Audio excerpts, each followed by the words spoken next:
For those of you that aren't aware, the Christina School District and the state are embarking on radical transformation plans to change how we operate our schools. The state has assigned 2 of our schools to a partnership zone, and tonight I would like to address recent developments in the progression of that program. So I've written a prepared speech, so bear with me. Tonight we're assembled in the exercise of our basic right of our great republic, that of democratic governance in our schools. In our case, it's the noble cause of deciding how we as a society should shape the lives of the generation that's destined to supplant us in keeping our great state and republic brimming with the ingenuity and innovation that has made us truly a beacon to the world. This task has been done and done again for generations. There has always been both agreement and disagreement about the correct path for our youth. Tonight I would like to share some of my thoughts about where this special calling has led me in my thinking and why and how we've arrived here tonight at this unique moment. In January of 2010, the Christina School District Board of Education voted 5-2 to support the state of Delaware in pursuit of $100 million in federal money to accomplish several tasks: teacher leader effectiveness, recruitment and retention, to deploy world-class data systems, to link teacher performance to student testing data, and to deploy one of 4 discrete strategies for turning around the lowest performing schools. Delaware unfortunately has experience with low performing schools, and the Christina School District has carried the equally unfortunate burden of running some of these schools. Delaware has received the well-intentioned, albeit heretofore ineffective, assistance of Delaware's single-minded business community and the misspent money of venture philanthropists who have invaded Delaware's educational landscape, ranging from Eli Broad to William Buttinger and the Rodell Foundation and the Vision 2015 effort that has landed 2 schools into our partnership zone. The partnership zone is also known as the PZ, and I'll use that term throughout the rest of the speech. The PZ is the creation of a special designation in the Delaware Code of Regulations that gives unilateral authority to the State Secretary of Education, an unelected position, to name schools that are persistently underachieving according to the unique metric of standardized test scores for our students. These schools are then subject to the unimaginative and unproven strategies for turnaround prescribed by the most efficient organization in our republic, the United States Department of Education, currently run by Arne Duncan. Arne Duncan comes from Chicago, where he left an undisputable legacy of failed schools, school closures, and disaffected stakeholders that were the hallmark of his failed Renaissance 2010 effort that sought to fix Chicago schools by the end of last year. The 4 models allowed to fix schools from this experimental wasteland and include closure, a self-explanatory strategy; restart, a model that calls for the closing of a school, farming out the operation to a charter management or educational management organization, and reopening it; turnaround, which requires the summary dismissal of every single adult in the building, from teacher all the way to nutrition services and custodians, including the principal; prohibits the rehiring of leadership or any more than 50% of the educators; and transformation, which calls for replacing the principal and then takes steps to increase teacher, leader, and school effectiveness, introduce comprehensive instructional reform strategies, increase learning time, and create community-oriented schools, and provide operational flexibility. On October 5th, the Board of Education voted unanimously to support the transformation model. I believed it to be the least distasteful strategy of these 4 choices, not supported by research. Most importantly, it did not call for the summary dismissal of staff, which meant it was likely to be the least disruptive. Many of you may be thinking, but Glasgow and Stubbs are failing. They need some sort of massive disruption to break free of the inertia that has allowed them to perform so poorly. Educational reformers refer to this as the status quo. Bad schools allowed to make only incremental changes, which beget no real results, and the cycle of poor performance persists and repeats.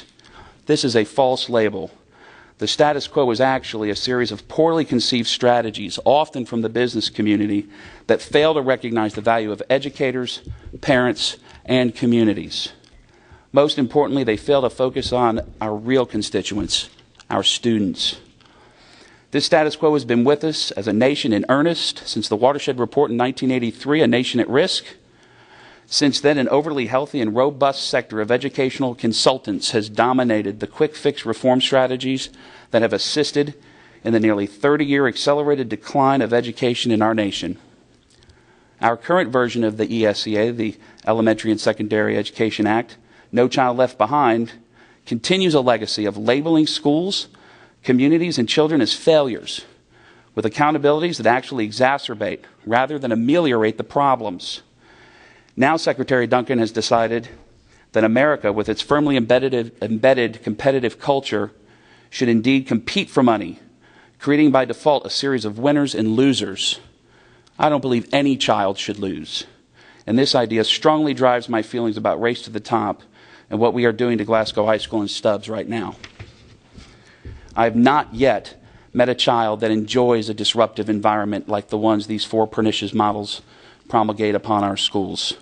Schools are fragile ecosystems, and the introduction of massive staff and leadership change may make the adults feel productive, but it does very little for our students. So why am I even up here talking about this? We selected transformation, right? Well, our union administration and our board entered into a memorandum of understanding in support of the Partnership Zone Plan. And the plan was approved by the DOE to guide us through transformation. In this plan and the MOU, a process of interviewing was designed and agreed to by all parties for the selection of educators to remain at our Partnership Zone schools. In retrospect, as a critic of the transformation plan, I wish I had more forcefully addressed the issue of interviewing, but I didn't, and the board certainly supported the cooperation of our administration and union and the issue of the MOU. Then the process has evolved, and it is apparent to me that the rules for teacher selection in both the plan and the MOU were simply not followed. Most notably, there's a requirement that the campus principal be present for the interviews as a participant, which was violated at Glasgow. And in both schools, the Partnership Zone Plan clearly states on page 35, unless I'm not fluent in English, that once interviewed, teachers will receive a letter of agreement requesting their commitment to stay. I focus on that word will. It doesn't say may, might, or should. Tonight, there are 19 educators who have been victimized by what appears to be an arbitrary interpretation of the Department of Education's approved Partnership Zone Plan. Again, we voted for transformation, not these other three models. In addition, the plan and the MOU both refer to multiple measures for consideration of teacher retention in these two schools, including teachers' ability to learn, master, and use appropriate and diverse instructional strategies, work collaboratively in interdisciplinary and content-based teams to review data, student work, and plan for instruction, take advantage of opportunities for continuous learning through PLC's workshops, conferences, and job-embedded professional development, assume extra and extracurricular leadership roles, maintain high home-school contact, and assume shared responsibility for the success for a cohort of students. From what has been described to me thus far by affected teachers, it appears we have centered on the sole metric of a high-stakes interview process that was not executed with fidelity to either governing instrument, the MOU, or the Partnership Zone Plan. It begs the question, what else in the plan is arbitrary? Instructional models, extended day, extended time, AYP. All of this brings us to the last 10 days. Our governor, Jack Markell, came to Glasgow High School to talk to teachers. From most accounts, he was blindsided by a group of educators deeply concerned about a process that they perceived was not executed fairly. Again, you may be wondering why I care. They're just teachers who are probably bad at what they do and have caused Glasgow to perform so poorly that it's earned the designation that brought us here in the first place. Well, I care because teachers are the backbone of this district. I care because students need teachers that are willing to add and bring stability to their lives that may be absent at home. And I care because no system of high-performing employees can exist where one group is simply not respected. Workers in any organization must have a workplace bounded by trust on one side and resources on the other that permits for the attainment of autonomy, mastery, and purpose of craft to be successful. Schools are not businesses. They are bedrock institutions of a democratic republic. They are a source, when run well, of equity, excellence, and opportunity for all children who enter their portals. I am convinced more than ever by the reaction of the Delaware Department of Education and our governor that each is committed to this upheaval.